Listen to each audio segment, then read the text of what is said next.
जय श्री कृष्णा। राधे राधे। श्रावण मास की कामिका एकादशी व्रत कथा।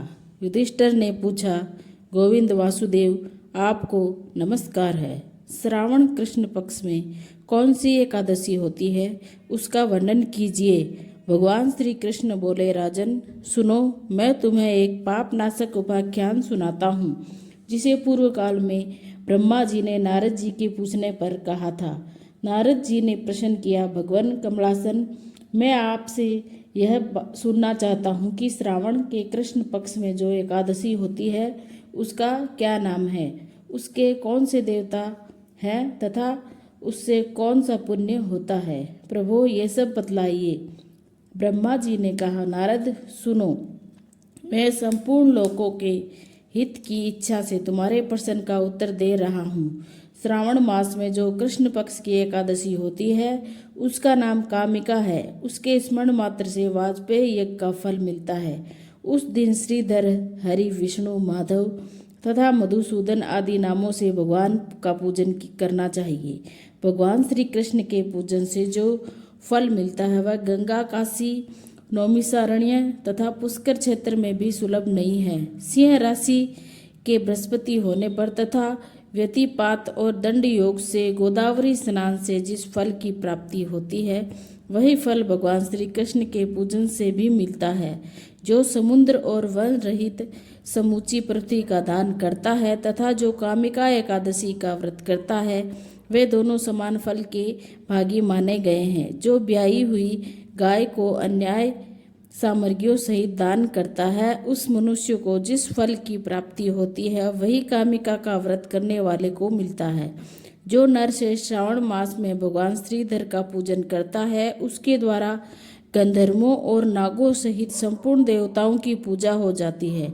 अतः पाप भीरु मनुष्यों को यथाशक्ति पूरा प्रयत्न करके कामिका के दिन श्रीहरि का पूजन करना चाहिए। जो पाप रूपी पंख से भरे हुए संसार समुद्र में डूब रहे हैं, उनका उद्धार करने के लिए कामिका का व्रत सबसे उत्तम है।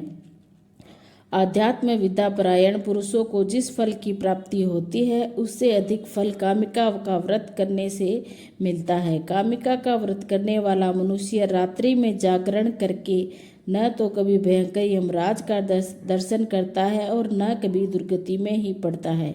लाल मणि, मोती, वैदूर्य और मूंगे आदि से पूजित होने पर भी भगवान विष्णु वैसे संतुष्ट नहीं होते जैसे तुलसी दल से पूजित होने पर होते हैं।